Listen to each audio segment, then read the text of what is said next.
So Spider-Man Brand New Day hit theaters this week, and I had the privilege to go watch it opening day, and I had some thoughts. Oh, fuck.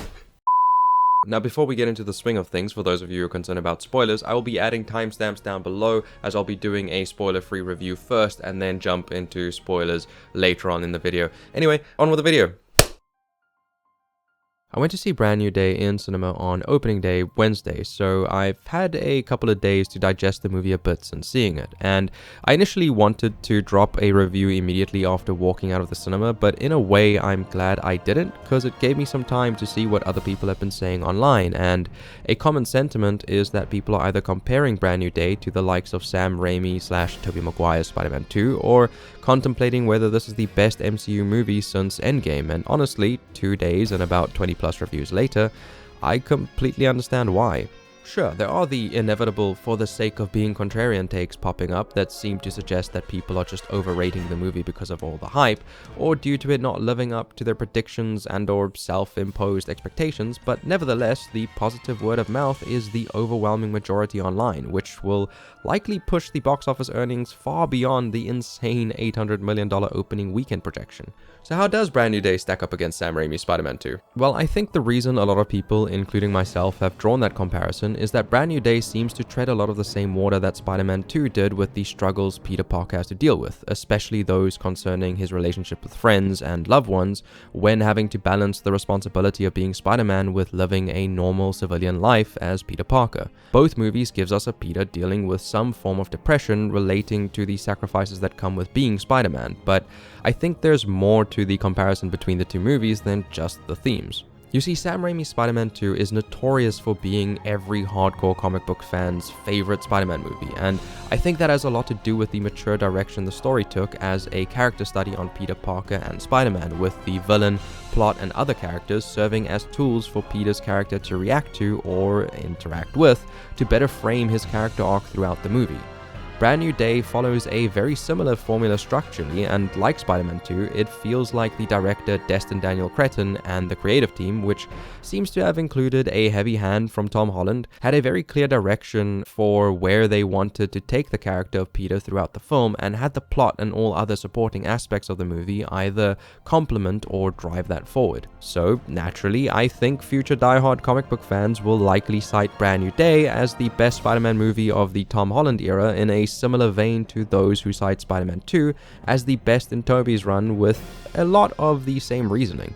One thing that I do think Tobey's Peter Parker did better than Tom's, however, is represent his struggles in ways beyond just his emotional distress, but also his financial lows. My biggest gripe with the MCU Spider-Man is that we have yet to see a flat broke Spider-Man with nothing but his suit and a low-paying job for a full-length movie, as even in Brand New Day, Peter has a ton of tech and resources which seem to mainly serve as expositional monologue bots, but even so, within the context of this universe, it would be weird for someone as smart as him to not leverage and expand on all the established technology in some way, shape, or form. Now, is this the best Marvel movie since Endgame? Well, that's obviously subjective, but I would say probably. Now, don't get me wrong, the movie pales in comparison to the spectacle of No Way Home and the hype behind the magnitude at that time of seeing Tobey and Andrew Garfield's Spider-Man return to the big screen during an era where the idea of those universes crossing over with the current MCU was still nothing but a fan fiction fairy tale. But where Brand New Day falls short in spectacle, it supplements with elements that most MCU entries post-Endgame lack: originality and a self-contained story. Compared to most other Marvel movies, Brand New Day tells a much more grounded story, where the world or universe is not at stake and it's not littered with plot points that were clearly added for the sake of setting up the next movie, property, or phase in the MCU. All the characters added to the movie, like Bruce Banner / the Hulk, the Punisher, and even Florence Pugh's Yelena, just feel like established characters that happen to live in the same universe as Spider-Man. I know some people feel like their additions to the movie is cameo slop, but honestly, it just makes the world we've spent almost 20 years building feel occupied by the characters and people we expect them to be, and is probably the aspect of the film that makes it feel the most like a serialized comic book where we jump into a Spider-Man story and he happens to interact with pre-existing characters within reasonable circumstances. But what makes it feel fresh compared to other titles post-Endgame is that it probably feels like the least MCU type movie in a while, and and I think that has a lot to do with the visual direction the movie took with shot selection, the real locations and practical effects instead of sound stages and blue screens, and a lot less quippy dialogue undercutting emotional beats. I would personally have wanted to see more color and vibrance in the movie, but the overall cinematography was absolutely stunning.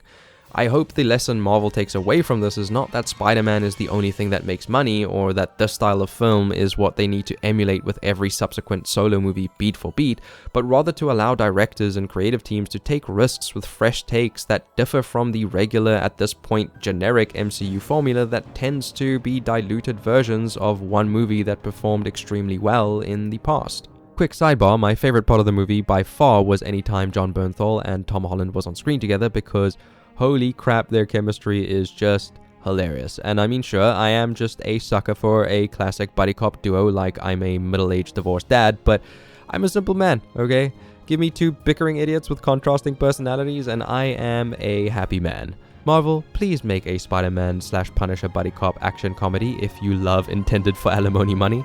So before we get into spoiler talk, how would I rate this movie? Well, instead of assigning it some arbitrary rating system like a number or percentage, I generally like to rate movies by assigning it a contextual recommendation. For example, if you enjoy character-focused comic book movies like Logan, Robert Pattinson's The Batman, or even Spider-Man 2, or you like directional pivots in the MCU like Shang-Chi or The Winter Soldier, or you like a more grounded Spider-Man story like Spider-Man Homecoming, then this is a movie for you. I think you will enjoy this movie a lot. However, if you are seeking a spectacle or a wider universe experience like Spider-Man No Way Home or Into the Spider-Verse, then you might leave this movie a little bit disappointed. I also like to rate these movies from the POV of whom I believe to be the intended and arguably most important target audience: a child. Now, would 9 or 10-year-old me enjoy this movie, especially considering that Spider-Man 3 was unironically his favorite Spider-Man movie by a landslide? Yes, but nowhere near the likes of Spider-Man 3 or No Way Home. Alright, spoilers. Yep, you were all right, pats on the backs all around. Sadie Sink is in fact Jean Grey, and is the main quote-unquote villain of the movie. Honestly, I loved this take on Jean Grey, as it felt like an apt introduction to her character who deals with struggles relating to loss, being alone in the world, and her newfound powers, which parallel Peter's internal turmoil with the sacrifice of being alone and loss of Aunt May that affects his powers and subsequently those he loves and tried to distance from his life as Spider-Man in the first place. They seem to be somewhat close in age, which in turn helps frame the climactic moment in the final act when Jean, who up until this point of the movie was only unable to read Peter's mind due to his weird Spidey powers and had just had a massive surge in her powers due to finding out that her sister Sarah had been killed by damage control, enters his mind and has a beautiful heart-to-heart with a memory of Aunt May, which was established earlier in the movie as a conversation between her and Peter that is permanently embedded in his mind as he deals with his own demons. Call me soft, but it definitely tugged on the old heartstrings and left a frog that usually occupies Tom's mouth in my throat. Unfortunately, though, I do feel like the ending suffered a bit from being very similar to the ending of the super recent Thunderbolts, ending with Sentry's internal mental battle and a group hug.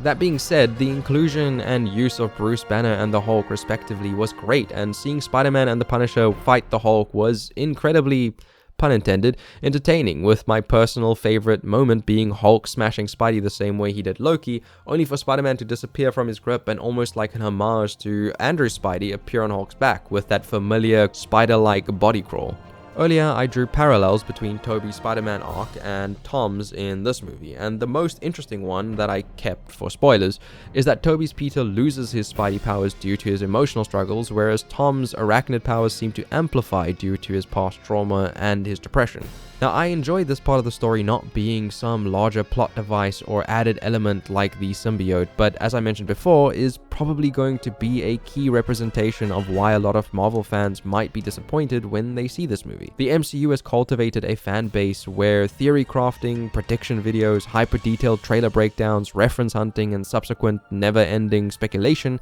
have run rampant for almost 2 decades. A large portion of the fan base has been conditioned to always expect something bigger, better, or mind-blowing to be added to each movie, and when a movie does not deliver on their heightened expectations or reveal something they could not predict, they tend to feel let down. like the MCU has not delivered on the fix they are so accustomed to getting with each new hyped up installment. And to be fair, although fans played a large part in creating and growing this culture online, Marvel did kinda do this to themselves by leaning into it. Now, I don't think that this movie is going to suffer because some people may have expected a black suit Holland Spider-Man or a cameo from Daredevil or potentially another crossover from Tobey and or Andrew, but I am happy that a beloved character like Spider-Man is the one to take the risk to tell such a grounded, self-contained story where spectacle and setups to the next movies and or larger villains are not an obligated enforcement, and does so successfully. The more successful this movie is as a whole, the more likely it is to pave the way for future MCU movies to follow suit and steer away from the now tired Marvel Studio formula. It is obvious from the movie itself that it was made with a ton of passion and love for the character, which makes hearing things like Tom Holland pushing back against studio changes that were implemented due to test screenings so much more satisfying. What I would like to see next from this Spider-Man series, now that Peter is hopeful again and has learned that he does not need to do this alone, is one for the kids. A fun, colorful, and uplifting, friendly neighborhood Spider-Man. If you didn't hate this video, please feel free to like and subscribe, and if you did hate this video, please let me know in the comments section down below. Also, follow me on twitch.tv/StanimationTV, or check out my previous video about a completely unrelated and somewhat jarring by comparison topic. Okay, bye! Thank you, StanimationTV!